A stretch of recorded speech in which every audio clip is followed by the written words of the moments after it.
গত শনিবার দক্ষিণ আফ্রিকাকে ফাইনালে হারিয়ে 2007 সালের পর প্রথমবার টি-20 বিশ্বকাপের শিরোপা জেতে ভারত। 2013 সালের পর যেটি তাদের প্রথম আইসিসি ট্রফি। 2011 সালের পর দেশের মাটিতে ওয়ানডে চ্যাম্পিয়ন হওয়ার পর এটি ভারতের প্রথম বিশ্বকাপও। বিশ্বকাপ জয়ের 105 ঘন্টা পর দেশে ফিরলেন রোহিতরা। চাঁদকুলা বাসে হবে প্যারেড। তবে চ্যাম্পিয়ন হওয়ার পরই দেশে ফেরা হয়নি তাদের। বারবাডোসে ঘূর্ণিঝড়ে আটকা পড়েছিলেন দলের সদস্যরা।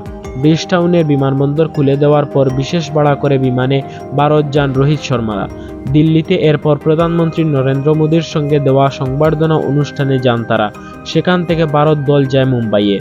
মেরিন ড্রাইভে চাঁদকুলা বাসে তাদের ঘোরার কথা ছিল। এজন্য বিশেষ একটি বাস মুম্বাইয়ে নিয়ে যাওয়া হয় গুজরাট থেকে। তবে ভারত খেলোয়াড়দের তোলার আগেই যানজটে আটকা পড়ে সে বাসটি। বৃষ্টি ও বৈরী আবহাওয়া অপেক্ষা করছেন অনেক মানুষ। ওয়াংখেড়ে স্টেডিয়াম উন্মুক্ত করে দেওয়া হয়েছে সমর্থকদের জন্য। সেখানেও ভারত দলকে বিশেষ সংবর্ধনা দেওয়া হয়েছে। ওয়াংখেড়ে স্টেডিয়াম খানায় খানায় পূর্ণ হয়েছে সমর্থকদের উপস্থিতিতে। তাই সেটা নিয়েও আরও একটি ভিডিও আসছে। তাই চ্যানেলকে সাবস্ক্রাইব করে পাশে থাকুন।